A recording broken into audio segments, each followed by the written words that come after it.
The wind off the Powder River Basin had been carrying the smell of that fire for nearly an hour before Adelaide Hatcher let herself walk toward it. She stood now at the edge of the light, and her hands were shaking. Not from the cold, though the cold in Wyoming that You late all in right, October Adelaide? was a living thing that pressed its face against a body I will and be, would not Ren. be talked out of it. I will be, Her Ren. hands were shaking because 3 days had passed since she had put anything in her stomach worth calling food, and the smell of salt pork rendering in a black iron skillet had done something to her knees that pride alone could not undo. 30 men were scattered around that fire. Some sat on their bedrolls. Some crouched on their heels the way trail men learn to crouch when the ground is too cold for sitting, and standing costs too much. They did not see her yet. She was still just a shape in the dusk, a woman-shaped darkness at the outer ring of the firelight, and she used the last moment of not being seen to gather what she had left of herself into something she could offer. She had rehearsed the words out on the prairie alone, under a sky the size of nothing she had ever imagined. She had said them aloud to a stand of sage. She had said them to a coyote that stopped and considered her, and then went on about its business without offering an opinion. She had worn the words as smooth in her mouth as she had worn the recipe card smooth in her pocket, the one her mother had written out in a Kentucky kitchen 30 years before the ink now so faded it lived more in memory than on paper. One supper, that was what she had come to ask for. Just let me cook one supper. She stepped forward into the light. A young hand saw her first. He was maybe 19, red-haired and long-boned, and the tin cup halfway to his mouth stopped where it was. He did not speak. He only stared the way a man stares when he is not sure whether the thing in front of him is real or something the trail has finally shaken loose in his mind. Then the others turned. Adelaide Hatcher stood in the firelight and let them look at her. She let them see the mud on the hem of her one good skirt, the split leather where her right boot had given up somewhere north of the Belfourche. Crossing the wedding ring she still wore on a finger, gone so thin the band would have slid clean off if she had not tied a bit of string around it. She let them see the hollowness that 3 days of empty had put into her cheeks. She let them see all of it because there was no version of this moment where hiding any of it would have served her. A man rose from the far side of the fire. He was tall, and the firelight caught the underside of a jaw that looked as if it had been closed against the world for a long while and did not intend to open now. "Ma'am," he said. Nothing more. Adelaide swallowed. Her voice when it came was steadier than she had any right to expect. "One supper," she said. "That's what I'm asking. Let me cook one supper for these men. Then I'll walk on wherever you tell me to walk." The tall man studied her, the way a man studies a horse. He has been told is broke to saddle but has not yet ridden. Behind him someone gave a low whistle that was not quite a laugh but was not kind either. The young red-haired boy set his cup down. "We gotta cook," the tall man said.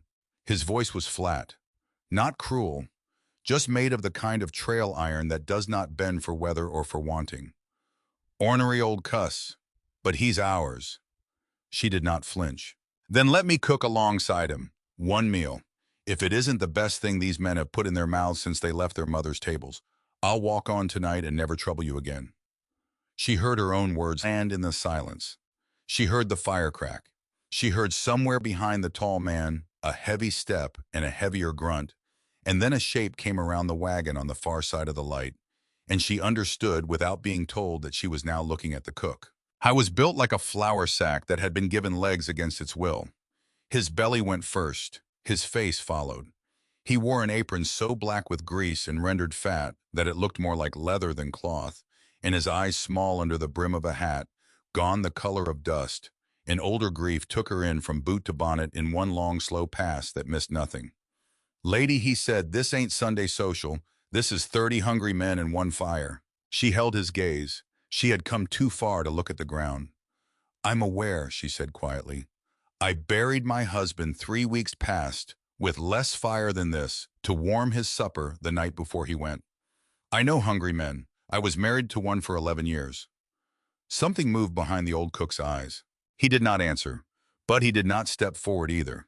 He held their arms crossed over that flour sack belly, and Adelaide understood in the strange, silent way a woman learns to understand men that she had not yet been refused. The tall man watched all of this without moving. When he spoke again, his voice had not changed, but something in the shape of the words had. "What's your name, ma'am?" "Adelaide Hatcher," she said. Then because it felt important to give him the truth of the thing, my people call me Della. Where'd you walk from, Della Hatcher? Sundance, she said. 6 days back, some of it in the rain. The tall man was quiet a moment. She saw him take in the boot, the ring, the hem. Blackwood, he said finally. Silas Blackwood. I run this outfit. That there is Barnaby Crook. He cooks for us. A pause. You'll cook alongside him tonight. One supper. If the men eat what you set in front of them and go to bed easier for it, we'll talk about morning when morning comes. If they don't, you take a horse as far as the next town, and we call ourselves square. She felt something in her chest let go a notch. Not enough to breathe deep, just enough to stand a little straighter. Thank you, she said. Silas Blackwood nodded once and turned back to the fire. The old cook did not move for a long moment. Then he uncrossed his arms, spat once into the dark, and jerked his head toward the wagon. Flowers in the box on the left, salt porks hanging under the tarp. Beans been soaking since noon. You touch my coffee pot without asking, we're going to have words. Understood, Mr. Crook. Barnaby. Understood, Barnaby. He gave a grunt she could not interpret and moved off toward the wagon tongue, leaving her the fire and the skillet in the eyes of 30 men. She turned to the work, but before her hands could find the flour, before she could kneel by the chuck box and begin, there was a moment brief and private and entirely her own, where she closed her eyes and let herself remember why she was standing here at all. Elias Hatcher had died on a Tuesday. It was the kind of Tuesday that a widow later cannot separate from any other Tuesday, because the day itself refused to be remarkable. There had been no thunder. There had been no sign. He had come in from the barn with a cough that had been rattling in him since the first hard frost, and he had sat down at the kitchen table and said, Della, my chest feels heavy tonight. And by the time she had the stove hot enough to warm broth, he had gone to lie down, and by the time the broth was ready, he had gone somewhere she could not follow. The doctor rode out from Sundance the next morning and put a word on it.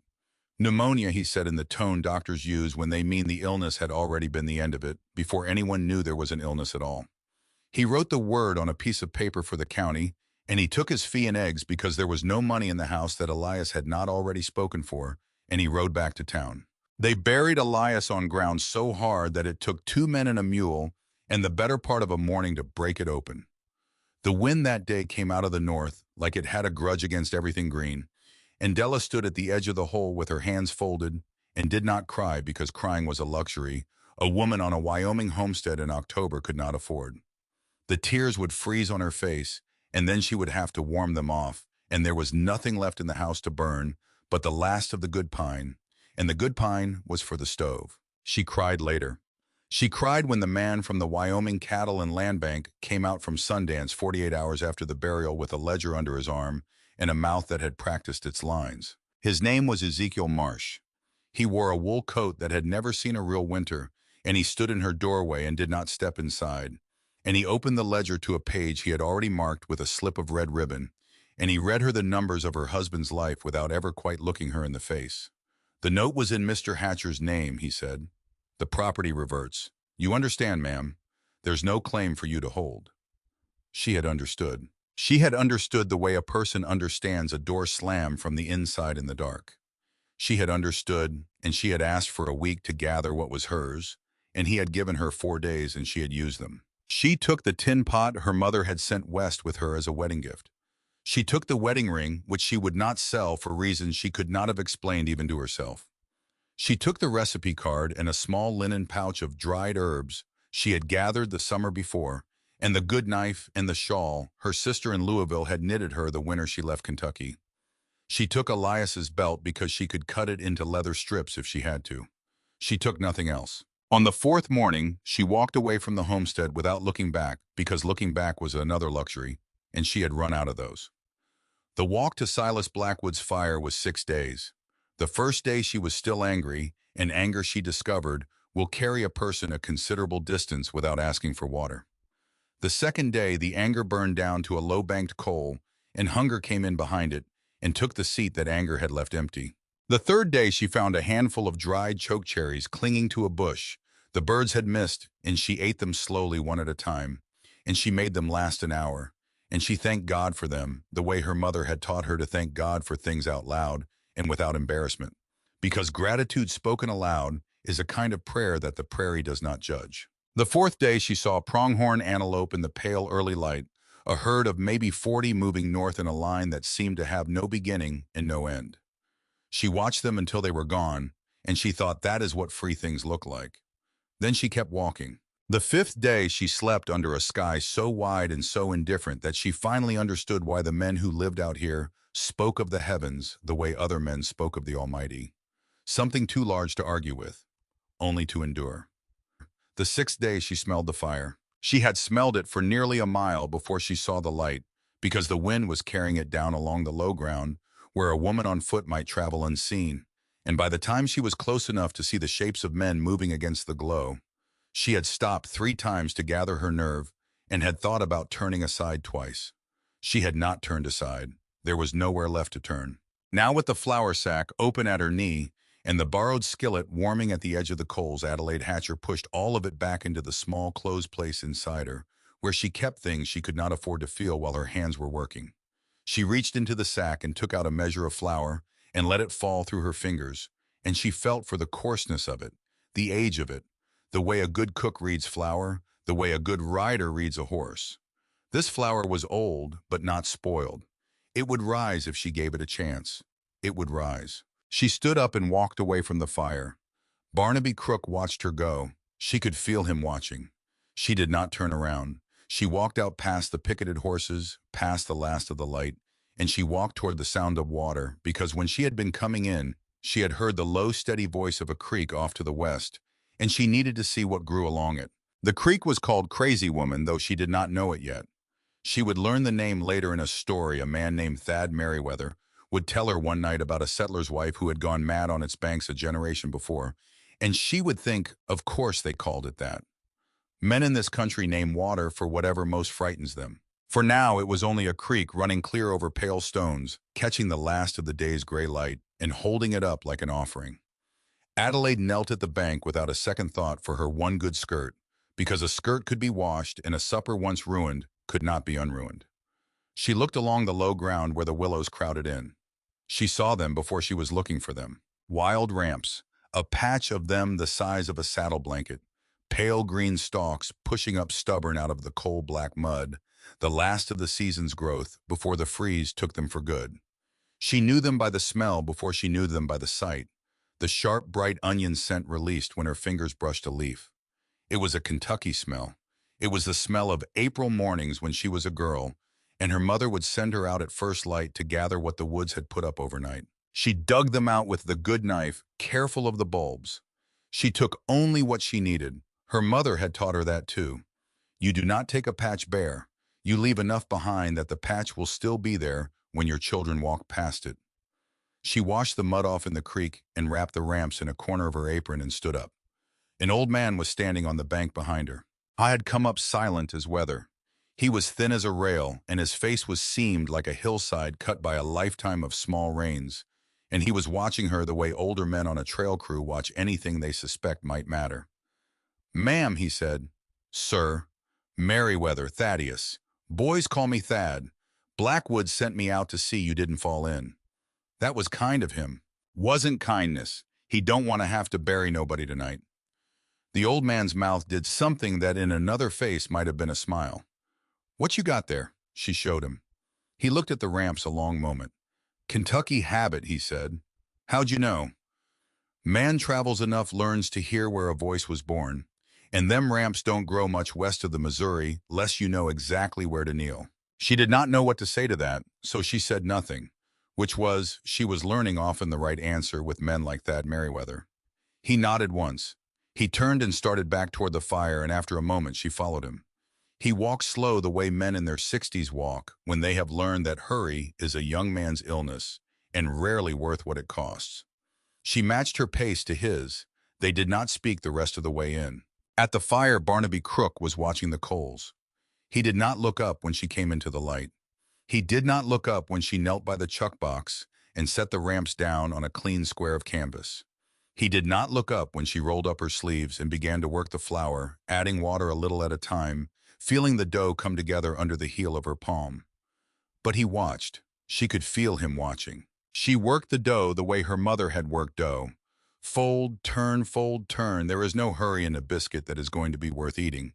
A biscuit that has been hurried tastes like hurry, and 30 men who have been in the saddle since before dawn do not need to taste hurry at their supper.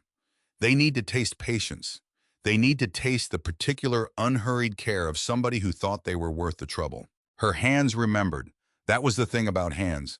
Grief could take a great many things from a woman, but it could not take what her hands had learned before the grief arrived. She cut the biscuits with the mouth of a tin cup. She set them in the bottom of the Dutch oven closed but not touching. She banked coals up around the base and laid coals across the lid more on top than underneath, because a biscuit wants heat from above, the way a young man wants approval from above, from the direction it looks up toward. She turned to the beans. Barnaby had them soaking in an iron pot the size of a small child, and they had softened well. She dragged the pot to the edge of the fire and stirred them and tasted the broth on the back of a wooden spoon. Under-seasoned. She had expected that. She said nothing about it. She took the salt pork down from the tarp and cut it with the good knife, slow in slabs no thicker than her thumb. She laid them in the skillet at the edge of the coals where the heat was steady but not fierce. Salt pork wants patience, not haste. If you rush it, the outside crisps and the inside stays raw, and the fat never fully renders, and what you have at the end is a strip of meat sitting in a puddle of its own regret. She let it go slow. She turned each slab once, and only when it had asked to be turned, by the sound of it and the smell of it, and the fine dark edge lifting at the rim. When the fat had rendered clear and golden, she poured it off into a tin cup and set the cup aside and left the crisp meat in the skillet. She took the ramps and chopped them fine, whites and greens both, and she added them to the hot fat in the tin cup, and she gave them the space of one long breath in the fat, and no more, because ramps sulk when they are cooked hard and turn bitter, and she needed them bright. She poured the ramps and the fat into the bean pot and stirred once. The smell that came up out of the pot was not a smell that had been in that camp before.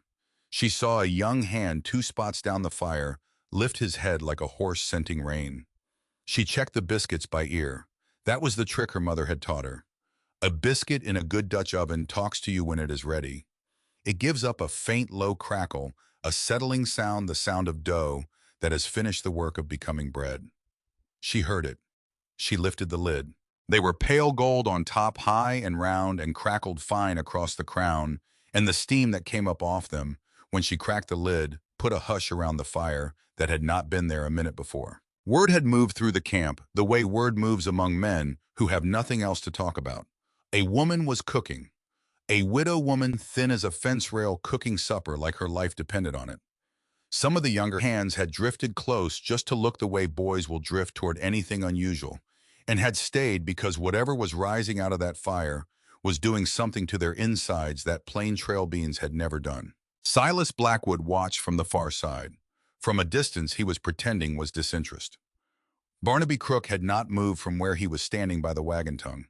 His arms were still crossed over that flour sack belly, but he was closer to the fire now than he had been 10 minutes ago, and Adelaide had not seen him move. She lifted the first biscuit onto a tin plate.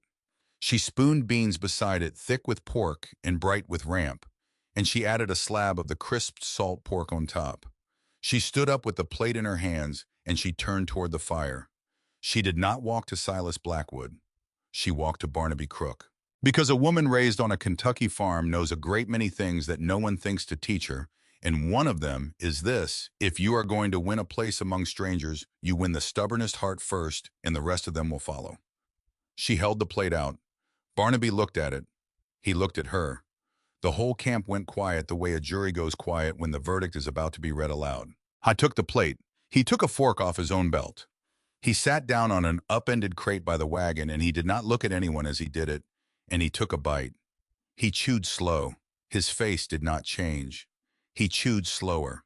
Then his eyes, small and suspicious under that dust-colored hat brim, went as wide as a boy's on Christmas morning, and he stopped chewing altogether, and he looked at the plate as if the plate had personally insulted the entire arc of his professional life. Well, he said, low, almost to himself. Well, I'll be. He took another bite. He chewed. He set the fork down. He looked up at Adelaide and then past her at the whole gathered fire. And then he said it again, And this time he said it loud enough that every man in the camp heard him clean. Well, I'll be. Nobody moved. Barnaby Crook stood up. He held the plate up like a piece of evidence. Woman, he said, this is the finest supper I have put in my mouth since my mother's kitchen, and my mother has been dead 19 years. There was a beat of pure silence. Then the young red-haired boy laughed. It was a short, bright, startled laugh, the kind that breaks tension nobody was willing to admit was there. And once he had laughed, 3 other men laughed, and then somebody said, well, hell, dish it up then.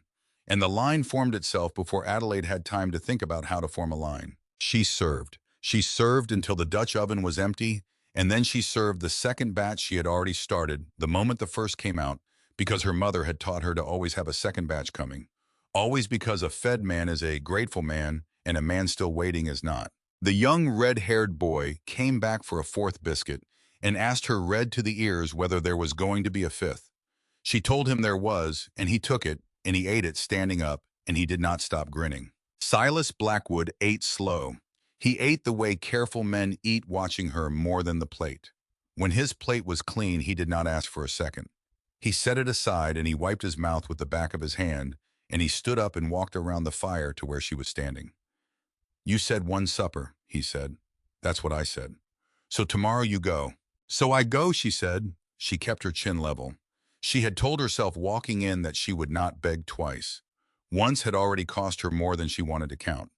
But before Silas Blackwood could answer, Barnaby Crook set his fork down on his empty plate with a clatter that turned every head at that fire. The hell she goes. Nobody spoke. Barnaby looked at Silas. Silas looked at Barnaby. I have been cooking for this outfit 9 years, Blackwood, Barnaby said. 9 years. And in 9 years, I have never once had a man ask for seconds off my fire. Tonight I watched that Callahan boy eat 4 biscuits and come back and ask, was there a 5th? You send her off in the morning, and you might as well send off the herd too, because there is not going to be a man at this fire strong enough to drive them. Somebody laughed. Somebody else said amen. Silas did not laugh. He looked at Barnaby a long moment. Then he looked at the 30 faces around that fire. And Adelaide watched him do it, and she saw the moment his eyes moved from face to face and understood something that 12 hours before had not existed to be understood. He looked at her last. He looked at her the longest. Camp's 400 miles from Miles City, he said slowly, as if each word was costing him something he had not planned to spend. A man could go hungry a long way in 400 miles. Adelaide felt her breath catch. She did not dare hope aloud. Are you offering me a job, Mr. Blackwood? She said, or just stating a fact about distance? A few of the men laughed at that. Quiet ones. The kind of laugh that respects a woman with the nerve to push back. Silas almost smiled. Almost. I am offering you a wage, he said. A horse to ride instead of walk. Blanket of your own. Place at this fire for as long as this drive runs. And after the drive.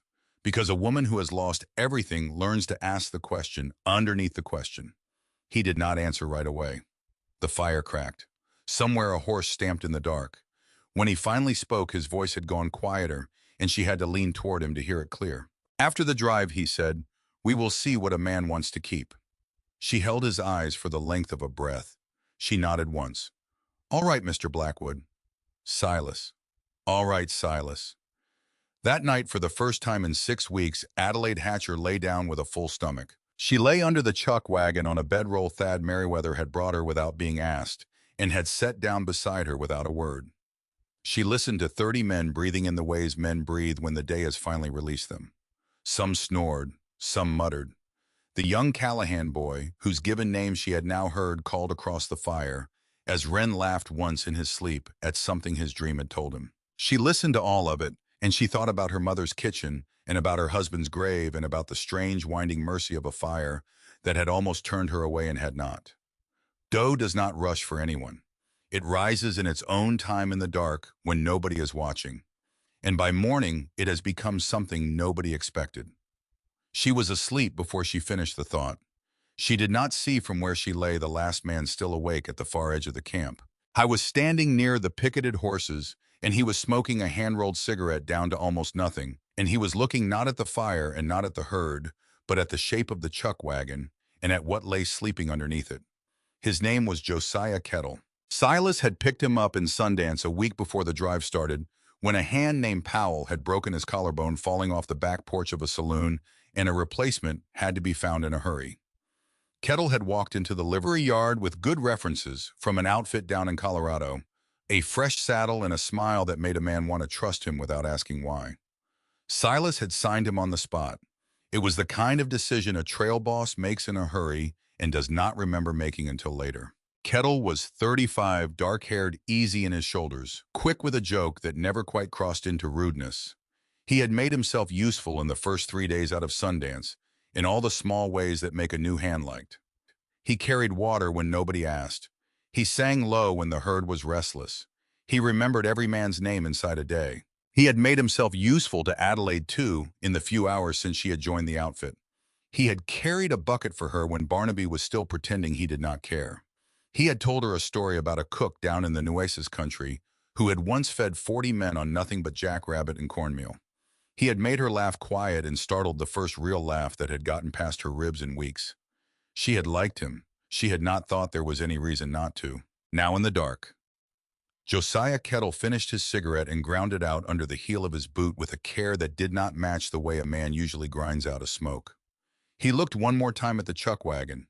He looked at the horizon east of the camp, where in the far distance, if a person knew where to look, and Kettle did, there was the pale suggestion of another fire. Small, deliberate, kept low, so as not to be seen except by someone who was watching for it. He raised a hand. He lowered it. He raised it again. 3 slow lifts, too quick. Somewhere out on that eastern dark, the pale suggestion of the other fire flared once briefly and went dim again. Josiah Kettle smiled. It was not the smile he wore in the daytime. He turned and walked back toward the wagons, quiet as weather, and he lay down in his bedroll among the sleeping hands, and within a minute his breathing was as slow and easy as any honest man's on that ground. Under the chuck wagon, Adelaide Hatcher slept on. She did not know she had been watched. She did not know that the man who had made her laugh that afternoon had in the dark made a shape with his hand that was not a shape a friend made. She did not know that the drive she had just joined was not the drive Silas Blackwood believed he was running. She only knew deep in the place where a body knows things without words that she was warm for the first time in a long time, and full for the first time in longer, and that somewhere above her 400 miles of open country lay between this fire and whatever came next. She would ride it. She had ridden worse. The wind shifted in the night. It came now out of the northwest off the Bighorns, and it carried on it the first thin edge of the winter that was already gathering above the high country. A wolf called once far off and was answered by another farther off still. And then the prairie fell back into the long, steady silence of country, too big to be filled by any single sound. The fire burned low, the coals settled. And somewhere in the dark, a man who was not what he seemed lay awake a while longer, listening to a widow sleep under a wagon and counting the days until the drive reached the country where his real work would begin. The drive settled into its shape, the way any long thing settles into its shape, one day at a time, until the men no longer remembered when Adelaide Hatcher had not been at the fire, and Adelaide no longer remembered when the sound of 800 head of cattle moving north had not been the first sound she heard at dawn. She rode a bay mare Silas Blackwood had cut out of the remuda for her. On the second morning, a good-tempered animal, 10 or 11 years old, with a white sock on the near hind, and a habit of turning her head to look at Adelaide when Adelaide spoke to her. Silas had said nothing about the mare when he handed her the lead rope. He had only said, "She won't spook on you," and walked away. Adelaide had understood that this was the closest thing to a welcome she was going to get from the man in front of the other hands, and she had been grateful for the plainness of it. She rode ahead of the herd with the chuck wagon most days, because Barnaby drove the wagon and she was learning from him how to set up a noon fire fast and break it down faster. He was less ornery when they were working together than when he was watching her from a distance. It was the way of some men, she had noticed. They did not know how to be near a woman until they were doing something useful beside her. Ren Callahan took to riding drag some days and swing others, and whenever the trail brought him close to the wagon, he found excuses to bring her things she had not asked for. A handful of wild plums he had spotted in a draw, a hawk feather he thought she might like, a story about his sister back in Missouri, who was 15 and had written him a letter that had reached him at the Sundance post office 3 days before the drive left, in which he had read twice a day since. He was 19 and lonely for family, in a way he had not yet found the words for, and Adelaide understood without being told that she had become for him some small stand-in for a home he was not going to see for another 6 months. She let him. It cost her nothing, and it gave him something, and a woman who had lost her own household knew the value of the small ways one person can be a household to another. Thad Merriweather spoke to her rarely, but when he did, he spoke like a man laying down cards he had been holding a long time. On the fourth night out, he had come to the fire after the plates were washed and said without preamble, "That creek where you dug your ramps, it's called Crazy Woman." Settler's wife walked into it a generation back and did not walk out. Nobody has ever agreed on why. Then he had drunk his coffee and gone to his bedroll without saying anything else. Adelaide had thought about that story for a long time afterward. She had thought about it in a way that was not entirely comfortable. Silas Blackwood, for his part, kept a distance that was not distance, so much as it was the careful spacing a man keeps around something he does not yet trust himself to stand close to. He rode point most days or scouted ahead. He came in at supper and ate what she set before him and thanked her, and then he was gone into whatever the trail boss's evening was checking. Horses, checking the herd, checking the weather. He did not linger, but he looked at her. She caught him looking at her on the sixth night across the fire when he thought she was busy with the coffee. He did not look away when she caught him. He held her eyes the length of one long breath, and then he nodded once faintly, the way a man nods to acknowledge a thing without naming it. And he turned back to whatever Barnaby had been telling him. She did not name it either. She had buried a husband. It had been 6 weeks and change. There was no room in her yet for anything but the work. That at least was what she told herself. Josiah Kettle rode swing on the near side of the herd most days, and he was, as he had been from the first, the easiest man in the outfit to be around. He made himself useful to her in the small, unremarked ways that a woman on a trail crew notices even when she is trying not to. He kept the water barrel on the wagon topped up without being asked. He fetched wood on the evenings when Wren was too tired to remember. He asked her once about her mother's kitchen in Kentucky, and he listened while she answered, and his questions were the kind that made her feel he had actually been listening. He asked her also about the country they were riding through. He asked her which draws she had noticed water in. He asked her on the 9th day out whether she had ever ridden the northern route into Miles City before, and when she said she had not, he had said easy. "Well, you'll see. The last 100 miles is prettier than the first 300. She had thought nothing of it. She thought nothing of a great many things Josiah Kettle said in those first 2 weeks because he had a way of sliding a question into the middle of a friendly remark so smoothly that a person would not notice later that the question had been there at all. The stampede scare came on the 11th night. It came as those things come without warning. Adelaide was asleep under the wagon, and then she was awake, and the sound she was hearing was the wrong sound. The deep, uneven, rolling thunder of 800 animals coming up off their beds all at once, and the shouting of men, and the high, sharp voice of Silas Blackwood cutting across all of it with orders that were half words and half something older than words. She got her boots on. She did not get her boots on well. She stumbled out from under the wagon with her heart going like a hammer against a barn door, and the fire was a low red eye across the camp, and everywhere around her, men were catching horses in the dark and swinging up bareback and riding off into a black she could not see the far side of. Barnaby was already at the wagon throwing a tarp over the flower box against the dust that would be coming. He looked at her once sharp and jerked his head. "Stay by the wagon. You get behind the wheels if the herd turns this way. You hear me? Behind the wheels." "I hear you." He was gone. She stood by the wagon for what felt like an hour and was probably 20 minutes. The thunder shifted, moved off to the east, thinned. The shouting moved with it. Somewhere out in the black she heard a rifle fire once, and then a second time, and then nothing. Then a long silence. Then slowly the sound of horses coming back at a walk, and men's voices low and tired, and not yet sure whether they had earned the right to be relieved. Silas rode in first. He came in at a slow, easy pace that Adelaide understood even then was for her benefit, so she would see him from a distance and not have to wonder longer than she already had. He was dust to the eyebrows. His hat was gone. There was a long, dark smear down the side of his face that she hoped was mud. He did not swing down at the picket line. He rode straight to the wagon. He drew up in front of her and he looked down at her from the saddle, and his voice when it came was rough with dust, and with whatever a man's voice gets rough with when he has been riding hard in the dark for the lives of animals and men. Nobody hurt, he said. Herd's fine. Lost maybe 6 head. We'll find them at first light. Then only then he swung down. He walked past her to unsaddle the horse. Adelaide stood where she was for a long moment. She looked at his back. She looked at the way his shoulders sat inside the sweat-dark shirt. She thought about the fact that he had ridden back through camp to the wagon before he had watered his horse, before he had washed the dust off his face, before he had done any of the 1,000 things a trail boss does, after a scare only, so that she would not have to stand under that wagon 1 minute longer wondering whether anyone was coming home. She turned to the fire without saying anything. She built it up. She put the coffee pot on. When Silas came back around from the picket line wiping his hands on a rag, she poured him a cup black the way she had noticed on the second morning that he took it and had not needed to be told twice.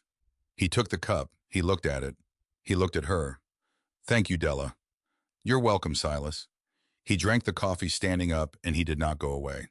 That was how she knew, and how he knew she knew, and how neither of them said a word about it. They found the 6 missing head at first light mostly. 5 of them anyway. The 6th had gone down a coulee and broken its foreleg and had to be shot where it lay. Ren Callahan came back from that job pale under his freckles, and Adelaide fed him a biscuit warm out of the Dutch oven without asking him anything. And he ate it standing up and did not thank her, which was its own kind of thanks. Nobody said out loud that the stampede had not felt like a natural stampede. But Silas Blackwood was quiet the rest of that day. And Thad Merriweather rode out alone in the afternoon, ostensibly to check a water crossing, and came back 3 hours later with a hard set to his mouth that he did not explain. Adelaide did not know yet what to make of any of it. She would learn. The wagon rolled into the trading post at Buffalo Fork on the 14th day, and that was where Prudencia Ashcroft Vandermeer chose to make her appearance. Buffalo Fork was not much. It was a wide place in the road with a store of Smiths and a low log building that served as post office and telegraph office, and on Sundays as a chapel for whichever circuit rider was passing through. The store was run by a man named Ashcroft, who had a widowed sister, and everyone in 3 counties knew ambitions on Adelaide's behalf that Adelaide herself had never been consulted on. Prudencia rode out from Buffalo Fork the morning after the outfit made camp there, in a light spring wagon painted dark green with a canopy against the sun, and a matched pair of chestnut geldings that had clearly never done a day's honest work in their lives. She was a handsome woman. Adelaide would not deny her that. She was maybe 34, dark-haired, with the kind of pale, unweathered skin a woman only keeps by staying under roofs.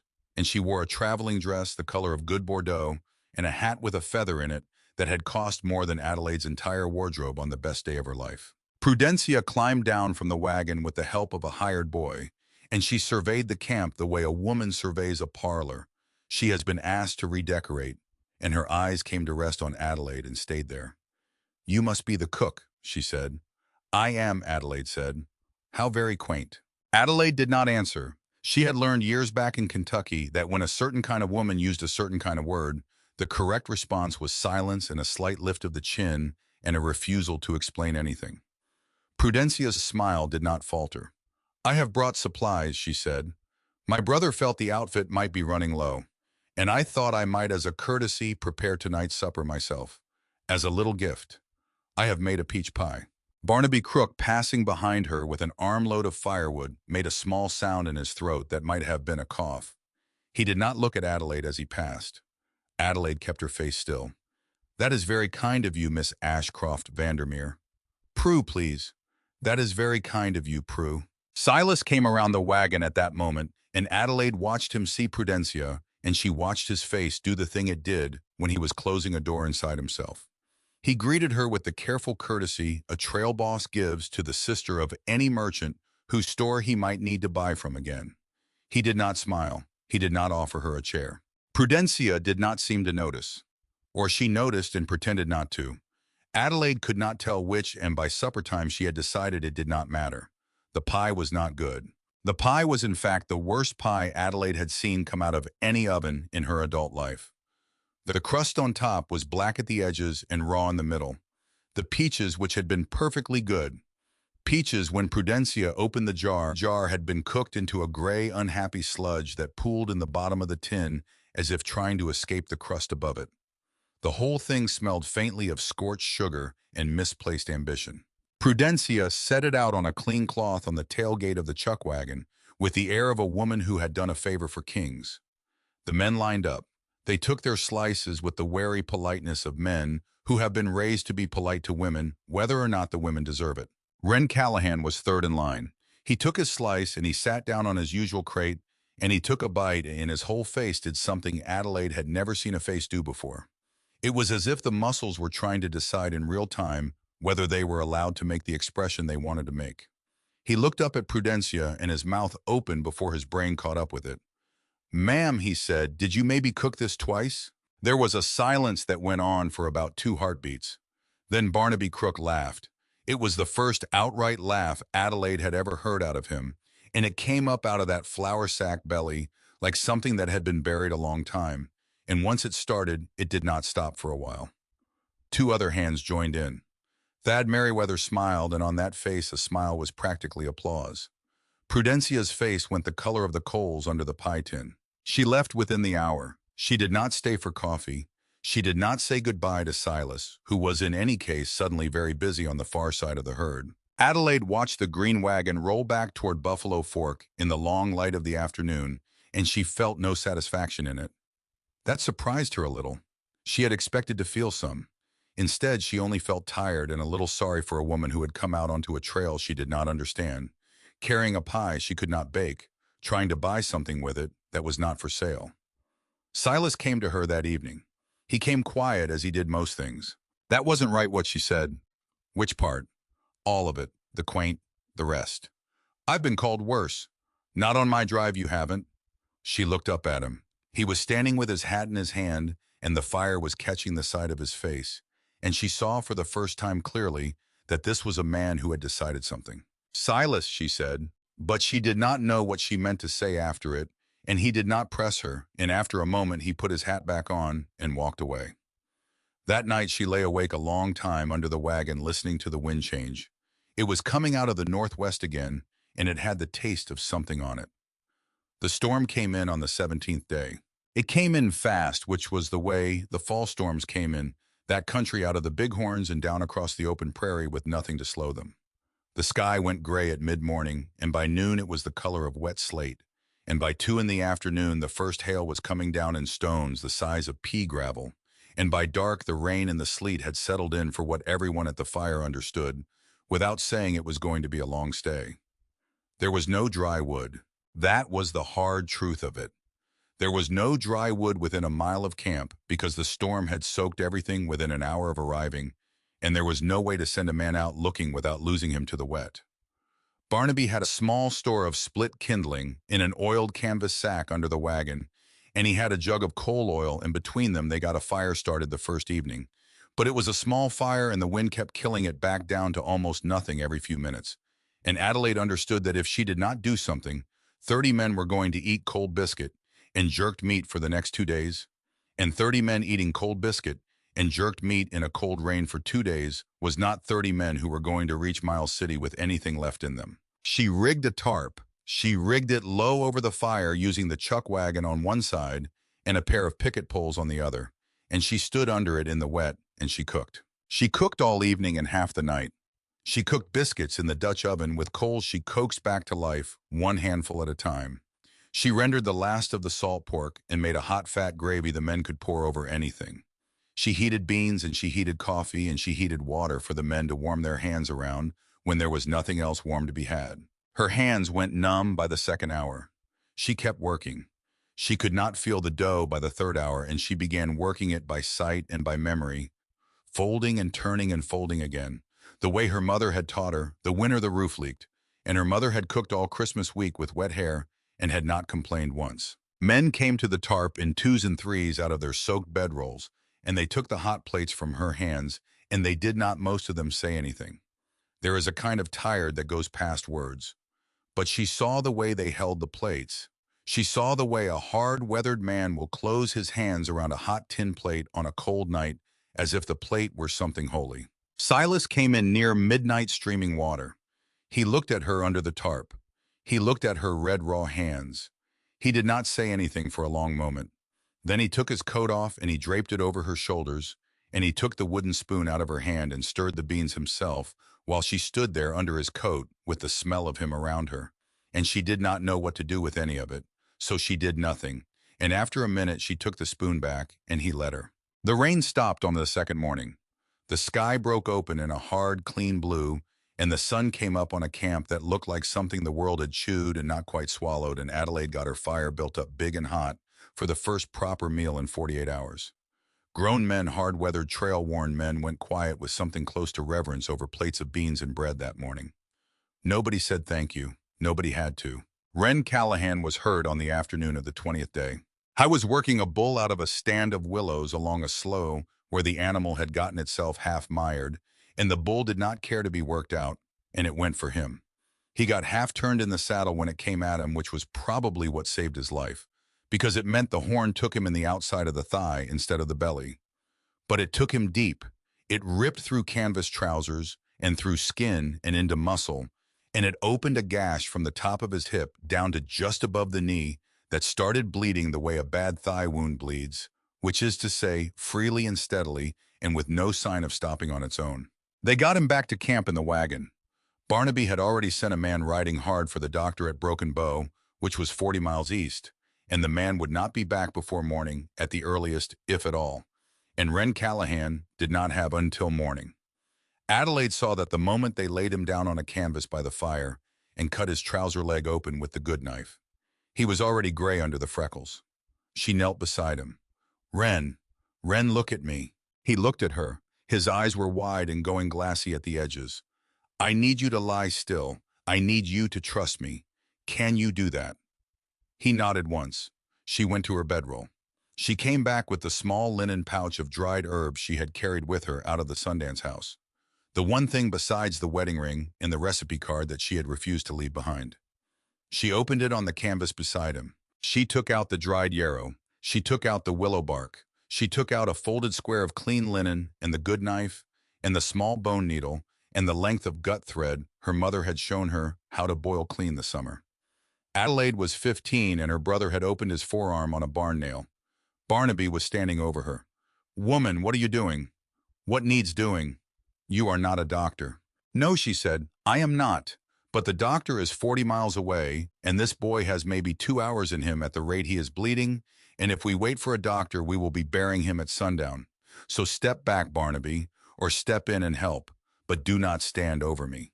He stepped back. She worked. She packed the wound with a wad of yarrow leaves she had rubbed to powder between her palms, because yarrow will slow a bleed, the way nothing else on the prairie will slow a bleed, and her mother had used it on cuts and calving mishaps, in the time Adelaide's father had put an axe half through his own foot.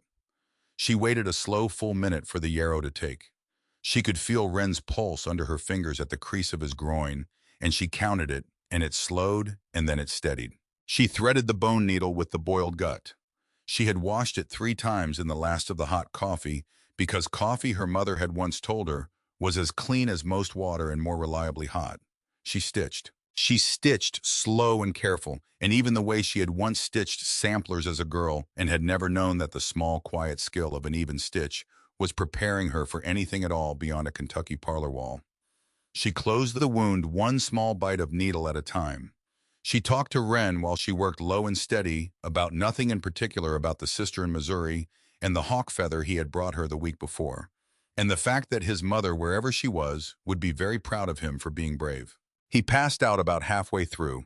That was a mercy, and she thanked God for it under her breath. When she was done, she washed the wound with a poultice of willow bark she had steeped in hot water, and she bound it clean with the linen, and she sat back on her heels and looked at her own hands, and she realized her hands were shaking again, the way they had shaken at the edge of the firelight 3 weeks before. Silas was standing across from her. She had not heard him arrive.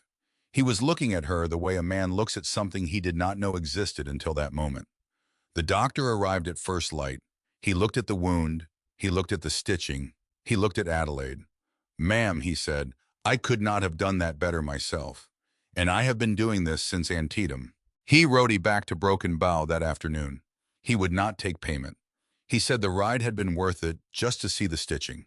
Wren Callahan was walking with a stick inside a week. He would carry the scar the rest of his life.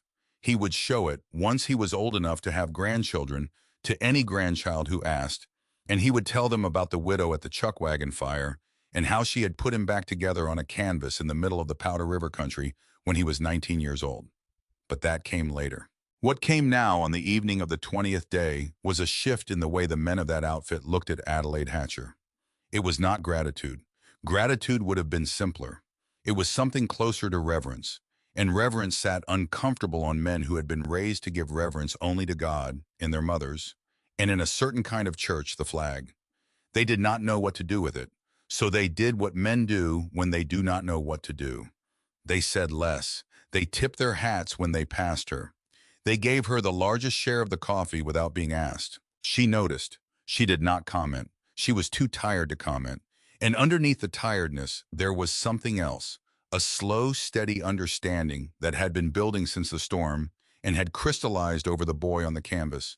And it was this: she had walked into that firelight 3 weeks before begging for one supper, and she had already, without meaning, to become something no one in that camp could imagine doing without.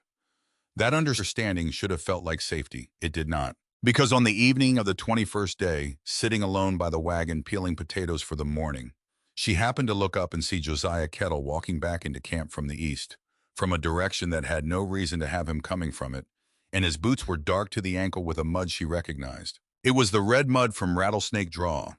She had seen the draw 2 days back from the wagon, and she had noted it because that particular clay-red mud did not occur anywhere else along the trail they had ridden. Rattlesnake Draw was half a mile off the herd's line of travel. There was no reason for a working hand to be walking back from it on foot in the last light of an evening when he was supposed to be riding second night watch. She looked down at her potatoes. She kept peeling. She thought about the stampede on the 11th night, and the way it had not quite felt like a natural stampede, and the way Thad Merriweather had ridden out alone the next afternoon and come back with a hard mouth, and the way Josiah Kettle had asked her, easy and friendly on the 9th day, whether she had ever ridden the northern route into Miles City before.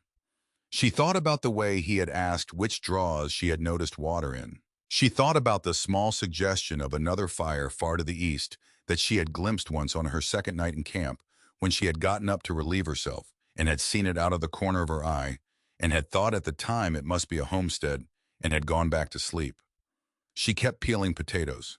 Her hands did not shake now. Her hands, she noticed with a certain distant surprise, had gone very steady. Above her, the first real stars of the evening were coming out one by one, and somewhere across the camp, Josiah Kettle was scraping the red mud off his boots against the wheel of the chuck wagon, and Silas Blackwood was walking the herd's edge in the dusk, and none of them yet knew what she had just understood. She would need to be sure before she spoke. She would need to see it with her own eyes. Tomorrow, she thought. Tomorrow at first light, when Josiah rides out ahead of the herd the way he always does, I am going to ride out too. She set the last peeled potato in the pot. She looked once across the fire to where Silas was silhouetted against the low western sky, and she thought about the coat he had put across her shoulders in the rain, and about what he had said the night he had offered her the job about seeing what a man wanted to keep. Then she got up and went to her bedroll. She lay a long time awake, watching the stars wheel slow across the gap between the wagon boards above her, and thinking about all the ways a woman with an honest fire and a small linen pouch of dried herbs could still be walked into ruin by a stranger who smiled easy. She would not be walked into that ruin. Not this time, not on this drive. She was up before the light. She dressed in the dark under the wagon quiet as she could, and she rolled her blanket and set her boots on and moved out past the picketed horses without waking a soul. The eastern sky was only just beginning to gray at the far low edge of it, the way it grays in that country in the last weeks before winter, slow and grudging, as if the day itself were reluctant to be born into so much cold. She saddled the bay mare herself. She had learned how in the 3rd week out. The mare turned her head to look at her the way the mare always did, and Adelaide laid a hand on the animal's neck and said low, "You keep your mouth shut this morning, girl, just for me, just this once." The mare seemed to understand. She did not so much as whicker. Adelaide led her out past the far edge of the remuda and did not mount up until she was well beyond the range where the sound of a hoof on hard ground might carry back to the camp. Then she swung up and she turned the mare east and she rode. Josiah Kettle had ridden out ahead of the herd, as he did most mornings on the pretext of scouting the day's line. He had left maybe 20 minutes before her. She could see his tracks in the frost on the low grass, clean and single riding at an easy walk that was not the pace of a man scouting a herd. She followed at a distance. She had learned to track from her father in the Kentucky woods when she was 8 years old and small enough to slip under a laurel thicket without breaking a leaf. It was another one of those things her hands and her eyes remembered without her having to ask them to. The prairie was not the Kentucky woods, but a track was a track, and Josiah Kettle was not being careful. The tracks led east and slightly north. They led, she was not surprised to see, toward Rattlesnake Draw. She followed them into the broken country where the draw cut down out of a low ridge, and there she dismounted, and she led the mare on foot into the shelter of a stand of stunted juniper, and she tied the mare loose to a branch, and she went the rest of the way on her belly. She came up over the lip of the draw and lay flat in the frost-stiff grass, and she looked down. Josiah Kettle was there. He had dismounted. His horse was standing ground-hitched 20 feet off. He was crouched at the base of a red-brown boulder about the size of a wagon, and he had a small tin of paint open beside him, and he was drawing a mark on the stone. It was a mark she could see clearly from where she lay, because he had made it big enough that it could be read from a distance. It was a cross with a slash through it, painted in a bright, deliberate red. There were already 2 other marks on other stones in the draw. Older marks, weathered but visible. He capped the paint tin. He stood up. He walked over to the 4-strand barbed wire fence that ran along the north side of the draw, marking the boundary of some absentee rancher's summer graze. And he took a pair of wire cutters out of his coat, and he cut the top 2 strands. He cut them clean. Then he twisted the cut ends back on themselves in a way that would look to any hand riding past at a distance like the fence was still whole. Adelaide watched him do all of it. She watched him mount up. She watched him ride back out of the draw the way he had come. She watched him disappear over the low western ridge in the direction of the herd. She lay in the grass a full 5 minutes after he was gone before she moved. Then she went down into the draw herself. She looked at the paint mark on the boulder. She touched it with her finger. It was still tacky. She looked at the older marks on the other stones. She counted them. 3 in all, spaced out along a rough half-mile line that pointed, if a person stood at the right stone and sighted along it straight toward the low pass at the head of the draw, the pass a herd would be pushed through if a herd were being cut and driven off by men who knew the country. She looked at the cut fence. She looked last at the low, bright morning sun coming up over the eastern ridge. She rode back to camp the long way around. She waited. She waited through the morning and through the noon halt and through the long, slow afternoon drift of the herd across the tabletop grass, and she made no sign to any man that anything was wrong.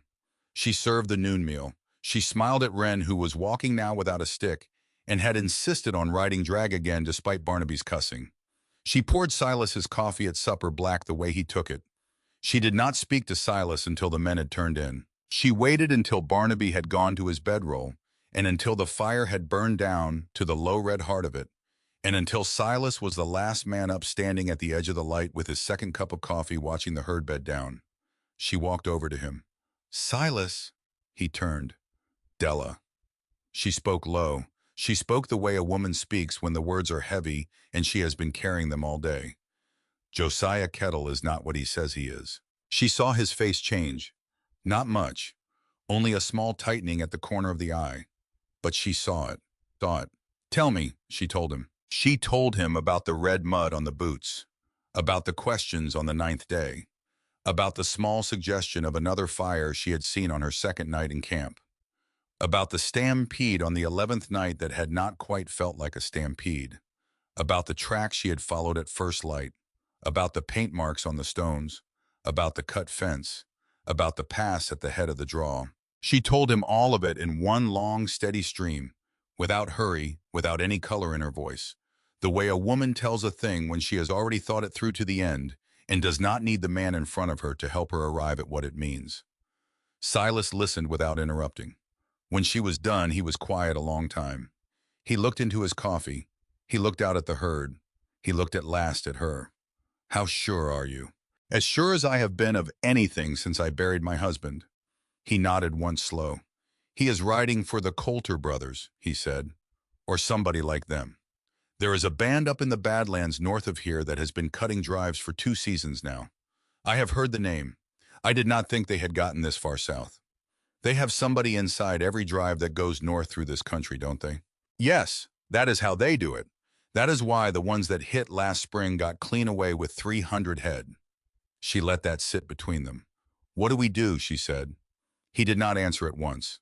She watched him work it through, and she saw the particular careful stillness that came into a good trail boss's face when he was laying out a plan, the way a man lays out cards for a hand he means to win. "We do not spook him," Silas said finally. "If we spook him, he runs and he warns the others, and we lose the whole herd to an ambush somewhere north of here where we cannot see it coming. We take him quiet, tonight, and we take him with something on him that a judge in Miles City can read plain. The map. The map. He will have one somewhere, on his person or in his saddlebag. Men like that always do. It is how they know where to bring the others in. How do we take him without him getting a hand on his gun?" Silas looked at her. "You cook. I can." She almost smiled. "Tell me what you need me to do, Silas," he told her. The plan was simple, the way the plans of careful men are simple. Josiah had night watch that came on at 11. Between the end of supper and the start of his watch, he always came by the fire for a last cup of coffee. Adelaide would have a pot ready for him. The pot would have mixed into it a small measure of dried ipecac root that she carried in her linen pouch, ground fine and steeped, so that the taste would not carry through the coffee. Enough to make a man sick to his stomach inside a quarter hour. Enough to slow him without dropping him. Enough that when Silas and Thad Merriweather stepped up out of the dark to lay hands on him, he would be doubled over and unable to reach the pistol at his hip. "Thad," Adelaide said. "Thad has known since the second night," Silas said. "He rode out that afternoon after the stampede, and he found the same red paint on a stone 3 miles west of the camp. He came to me. We have been watching Kettle since. We had not yet worked out how to take him without losing the herd." She looked at him a long moment. "You might have told me." "I might have," Silas said. "I did not want to put it on you. It was already on me. I know that now." She let it lie. There would be time later if there was a later to argue about who should have told whom, what, and when. She went to make the coffee. She did it at the fire in plain sight of any man who might have been watching. She made it a little stronger than usual to cover the earthy note of the ipecac. She tasted it herself with the tip of her tongue and no more, and the taste was fine, and she set the pot to keep warm at the edge of the coals. Josiah came by at 10 to 11 as he did every night. "Della," he said. His smile was the daylight smile, easy warm. "Any of that coffee left for a man about to ride watch?" "Just made a fresh pot for you, Josiah. Sit down." He sat down on his usual crate. She poured him a cup. He took it with both hands and drank it standing because he was already thinking about the ride to the herd. He drank the whole cup. He asked for a second. She poured him a second. He drank half of that one, and then he set the cup down on the crate, and he took 2 steps toward the picket line, and he stopped and he put a hand flat against his own stomach. "Something," he said. His voice had gone thin. "Something is not." He never finished the sentence. Silas Blackwood stepped out of the dark on his left side, and Thaddeus Merriweather stepped out of the dark on his right, and they had him on the ground and disarmed before he had time to draw a breath deep enough to shout with. Silas got the pistol. Thad got the knife off his belt. Adelaide came around the fire with a lantern and stood over him, and Josiah Kettle looked up at her from the dirt, his face wet with sweat and his eyes already going glassy from the ipecac. And something in his expression broke apart, because a man's face does a particular thing when he understands all at once that the woman he had thought was a fool was not a fool. "You," he said. "Me," Adelaide said. Silas hauled him upright and dragged him around behind the wagon out of sight of any hand who might have half woken at the noise. Thad went through his coat. Thad went through his saddlebag. Inside the false bottom of the saddlebag, folded twice and wrapped in oilskin against the weather, was a hand-drawn map on butcher's paper. It showed the trail line north from Buffalo Fork. It showed Rattlesnake Draw. It showed a low pass 3 days ahead, marked with a red cross. It showed 6 names written down the side, in a cramped, tight hand, and the names meant nothing to Adelaide, but Silas Blackwood read them, and his mouth went to a hard line. "That is the Coulters," he said, "and Ike Renfro, and 2 men I do not know. And this last one," he tapped the 6th name, "this last one is a deputy in Miles City, or was, if this is right." Thaddeus Merriweather spat once into the dirt. That would explain why the last 3 drives that got hit never saw a warrant issued. It would. They tied Josiah Kettle to the wagon wheel with his own belt and a length of good hemp rope. They gagged him with a bandana because a man who has been given ipecac is not a man you leave ungagged around a sleeping camp. Thad sat down beside him with the pistol across his knees and settled in like a man who had all night and was not in a hurry. Silas turned to Adelaide. I need to send a rider for the sheriff at Miles City. Not the deputy, the sheriff himself. His name is Ansel Doone, and he is an honest man, and he will want to know about this before we come into his town with a bound prisoner. Send Thad. Thad will not leave you. Send Thad Silas. He is the fastest rider in the outfit, and he is the one who has been watching Kettle the longest, and he is the one Sheriff Doone will believe when he tells the story. I will help you keep watch on the prisoner, and Barnaby will help, and Wren will help. There are 30 of us and one of him. Silas looked at her. All right, Della. Thad rode out inside the hour. He took the fresh horse and the good rifle and the map folded inside his coat, and he rode east into the dark at a pace Adelaide would not have believed a man of 63 could still ride at, and he was gone before the moon had cleared the far ridge. Josiah Kettle sat tied to the wagon wheel through the rest of that night and through the whole of the next day and through the night after that, and he did not speak once. There was nothing to say. He was a man whose whole story had already been read out of an oilskin packet in his own saddlebag, and he knew it, and he sat with his head down and his hands bound, and he waited for whatever was coming. What was coming was Sheriff Ansel Doone and 4 deputies riding hard out of Miles City on the morning of the 3rd day ahead of the herd, with warrants for 6 men and 1 deputy folded in the sheriff's saddlebag. They took Josiah into custody. The sheriff shook Silas Blackwood's hand. He shook Adelaide's hand too, and he held her hand a moment longer than he strictly needed to, and he said, "Ma'am, that was as clean a piece of work as I have ever heard tell.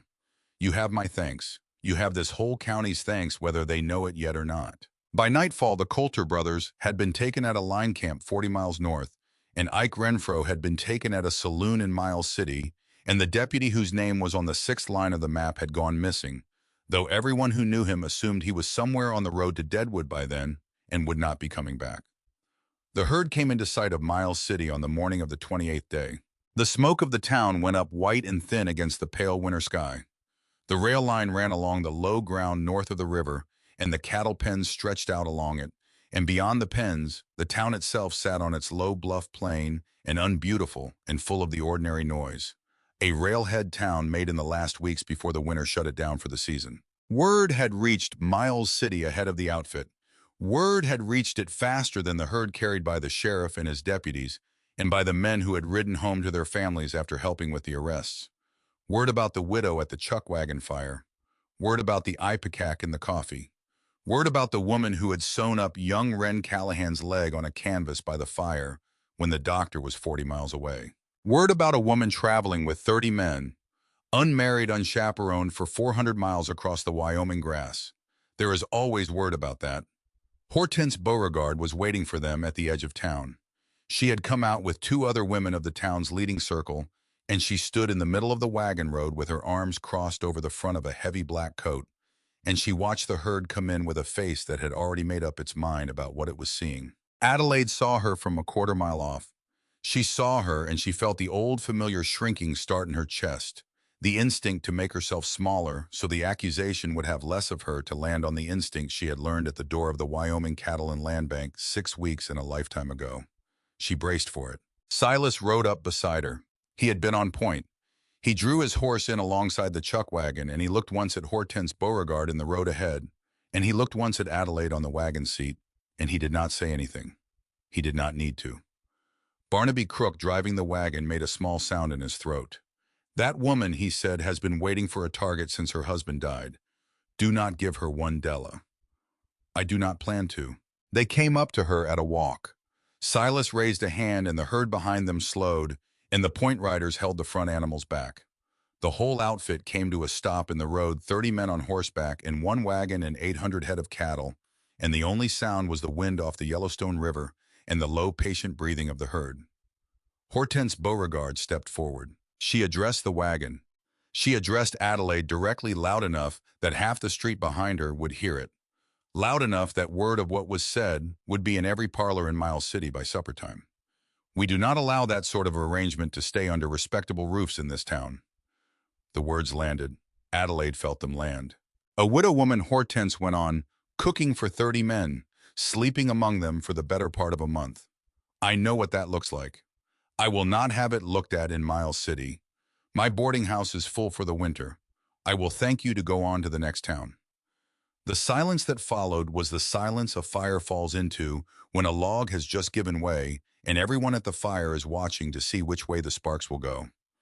Adelaide did not answer. She did not answer because she did not need to. Silas Blackwood dismounted. He did it slow. He handed his reins to the man beside him. He walked forward until he was standing between Hortense Beauregard and the chuck wagon, and he stopped there and he took his hat off and held it against his chest, the way a man holds his hat when he is speaking to a woman he intends to speak to, like a man. Ma'am. Mr. Blackwood. This woman kept 30 men fed through a storm that would have broken a lesser cook. She stood her ground when a stampede scare had every hand in the saddle at midnight. She stitched Wren Callahan's thigh back together with a bone needle by the fire when the nearest doctor was 40 miles away, and she saved that boy's life. She recognized a man in this outfit for a rustler's spy when none of the rest of us could see it, and she and I between us handed that man over to Sheriff Doone with a map and a list of names that broke up the worst cattle thieving ring in this part of Wyoming. He paused. He looked Hortense Beauregard in the eye.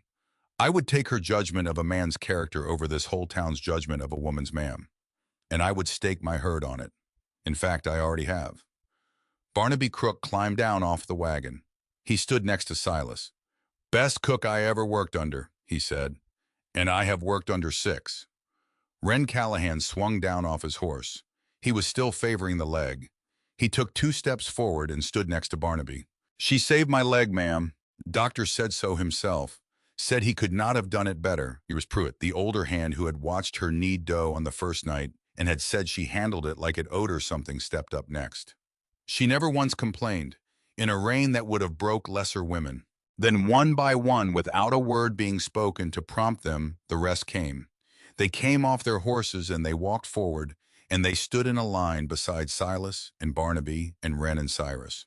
12 of them, 20, all 30.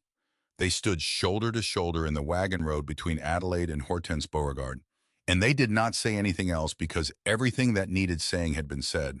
And now it was only a matter of Hortense Beauregard looking at that line of weathered, sun-browned faces and doing the arithmetic on what a crowd of that size that unified could do to a boarding house's reputation come Sunday. She did the arithmetic.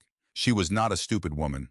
Cruel, perhaps, small in some of the ways smallness lives inside people who have been unhappy a long time. But not stupid. She sniffed once. She adjusted her collar. Well, she said, I suppose I could be persuaded to reconsider, given the character references. It was not an apology. It was a retreat. And out on that frontier, sometimes a retreat was the only apology a woman like that had in her to give. She turned and walked back into town without another word. The 2 women with her hesitated a moment and then followed. Adelaide sat on the wagon seat with her hands in her lap. Her eyes were burning. She did not let the tears come because she had promised herself 6 weeks and a lifetime ago, at the edge of a grave in Sundance, that she would not cry in front of strangers ever again. But she felt the burn and she let herself feel it because the burn was not grief this time. It was something else. It was the feeling of being seen clearly for the first time in her adult life, by 30 men who had, without her having asked them to, without her having earned it in any way she could name, decided that she belonged to them. Silas turned. He looked up at her on the wagon seat. You all right, Della? Yes, Silas. Let's take the herd in. They took the herd in. They sold it by the end of the second day. Silas paid the men off in gold, and the men scattered in the ways. Men scatter at the end of a long drive, some to the saloons, some to the boarding houses, some to the western trains that would take them south to winter with their families. Wren Callahan came by the chuck wagon before he left, still favoring the leg with his hat in his hands and his freckles gone the color of his hair. Ma'am, he said. He could not seem to find whatever he had come to say. He tried again. Ma'am, I want you to know. I know, Wren. I want you to know, though. I know. He nodded. He put his hat on. He walked away toward the train station, and Adelaide watched him go, and she understood that she had, whatever else came, gained a son somewhere along that trail without meaning to, and she would carry that son in her chest for the rest of her life, whether or not she ever saw him again. Barnaby did not leave. He sat by the wagon that evening with a coffee cup in his hand and a look on his face that Adelaide had not seen on him before. It was not sourness, it was something quieter. Blackwood keeping the wagon in town for the winter. So he says, I have got a sister in Bozeman, have not seen her in 11 years. You should go, Barnaby. I might.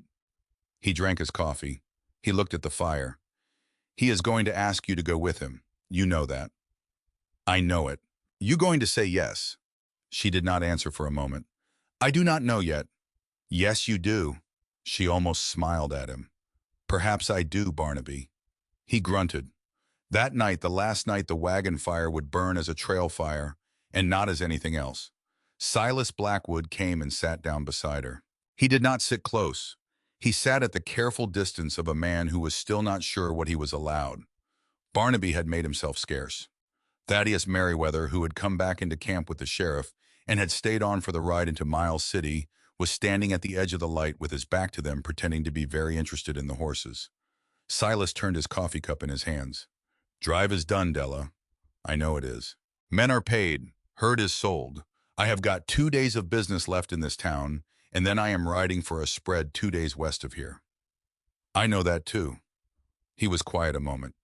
That spread was my wife's dream. Before she passed, she wanted a place with a creek through it and a stand of cottonwoods for the summer shade. And she found it, and we put money down on it the year before the fever took her. And I have not had the heart to build it out alone. It has been sitting empty 2 winters. She looked at him. Silas, I want to say this straight, Della. I do not want you to think later that I brought you out there and did not tell you whose dream it was. I do not want you living in another woman's shadow. So I am telling you now. That house I mean to build on that land was her idea first. If that is a thing you cannot walk into, I will understand it. There is a good boarding house in this town. Hortense Beauregard's, in fact, seeing as I have just now bought her respect at gunpoint. You would be comfortable enough. She was quiet a long time. He set his coffee down. He turned to face her fully. His eyes in the firelight were not the eyes of a trail boss. They were the eyes of a man who had folded up a grief small and packed it away where it would not bother the work, and was now taking it out again for the first time in front of another human being, and was not sure whether he could bear to. I am not asking you because I need a cook, Della. I have Barnaby for that when he comes back from Bozeman, God help us all. She laughed. It surprised her. I am asking you, he said, because there has not been a morning on this whole drive I did not look for you first before I looked for the herd. Because you stood in that rain refusing to let good bread go to waste on cold nights. Because you saw a man for what he was when the rest of us had missed him. Because I understood watching you kneel by Wren Callahan on that canvas that I had not seen a person try that hard for other people's welfare in a very long time. And because whatever room grief left in me, you have walked into it. Della and I did not know until you did that there was any room left at all. She did not speak. She looked into the fire. She thought about her mother's kitchen. She thought about Elias and about the 6 weeks between the last supper she had cooked for him and the first supper she had cooked at this fire, and about all the ground she had walked between the two. She thought about a house on a spread 2 days west with a creek and a stand of cottonwoods. She thought about the woman who had picked that land, whom she would never meet, and who would have picked well. Silas. Della. I buried a husband 6 weeks and a season ago. I did not think there would be room in me for anything else so soon. I am not asking you to make room today. I know that. I am asking you to let it happen slow, the way bread rises, in its own time, in the dark, when nobody is watching. She turned to look at him. She looked at him a long time. She looked at the gray at the temples of his hair and at the line the sun and the wind had cut across the bridge of his nose, and at the careful mouth of a man who had learned the hard way not to want things and was in this moment wanting one anyway. A house does not have a shadow in it, Silas. It has a foundation.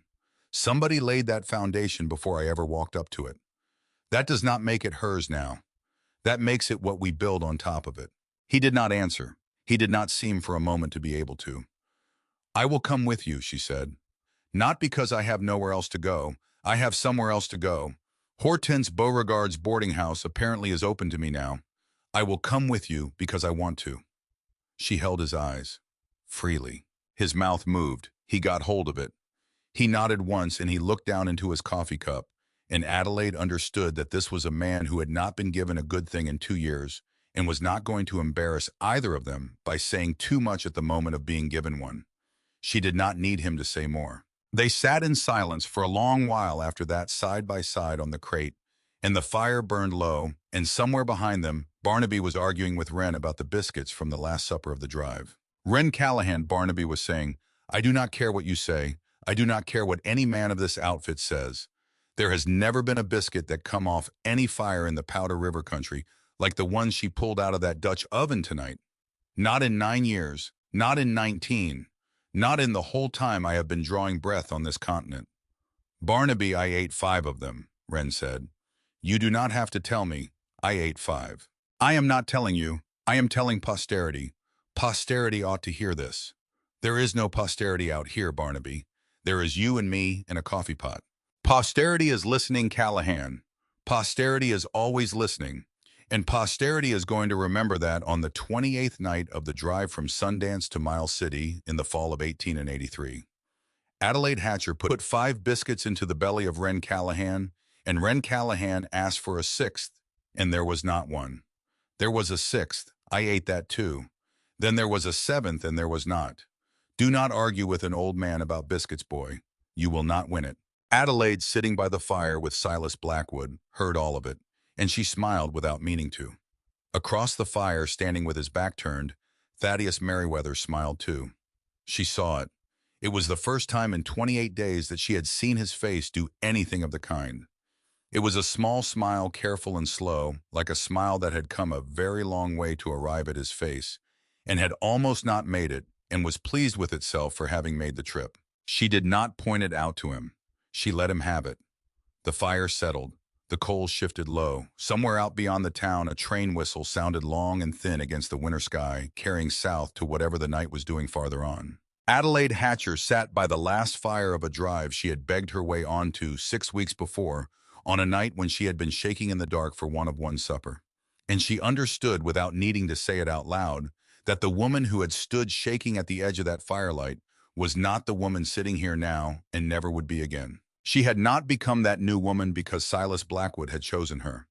She had not become her because Barnaby Crook had risen to her defense, or because 30 men had stood shoulder to shoulder in a wagon road on her behalf, or because a sheriff in Miles City had held her hand a moment longer than he had needed to. She had become that woman one supper at a time, one folded biscuit, one rendered slab of pork, one handful of yarrow packed into a boy's torn thigh, one patch of wild ramps dug out of a creek bank in the last of the fall light, one cup of coffee, black, poured for a tall man on a night after a stampede scare, who had ridden through the whole of the dark back to a chuck wagon before he watered his horse, only because a woman was standing under it, needing to hear that everyone had come home. She had become that woman by doing the work. That she understood now was the whole of it. Worth was not a number that a bank clerk in Sundance wrote down in a ledger and made permanent with a slip of red ribbon. Worth was not a judgment a boarding house matron rendered on a street corner in front of 2 of her friends. Worth was proven slow and quiet, one honest supper at a time, in front of the people willing to sit down and eat what was set before them and understand who had made it. If a person had lived long enough to know that they had lived long enough to know most of what mattered, and if they had not yet known it on the evening they were hearing this told, then perhaps that was the reason the story had come to their ear tonight. Somewhere there was a fire that would make room for them. The trick was to keep walking toward it. Silas Blackwood put a hand on hers, careful the back of his over the back of hers, no more, and left it there. Adelaide Hatcher turned her palm up under his and closed her fingers. The fire burned on into the small hours, and Barnaby was still talking about biscuits, and Wren was still laughing at him, and Thaddeus Merriweather was still standing at the edge of the light with his face turned toward the horses so no one would see him smiling. And a woman who had walked out of a Wyoming winter with a tin pot and a wedding ring and a recipe card gone soft as breath sat by a fire in Miles City in the fall of 1883, and she was not walking anywhere anymore unless it was toward the place she had chosen freely for reasons that belonged only to her. That is the truth worth carrying home tonight. If a fire has ever turned you away, do not stop for it. Keep going. There will be another one down the trail, And when you reach it, feed the men at it well and stand your ground and trust your hands to remember what they were taught, and the fire will make its own decision about whether you belong to it. Most of the time, if you have done the work, it will.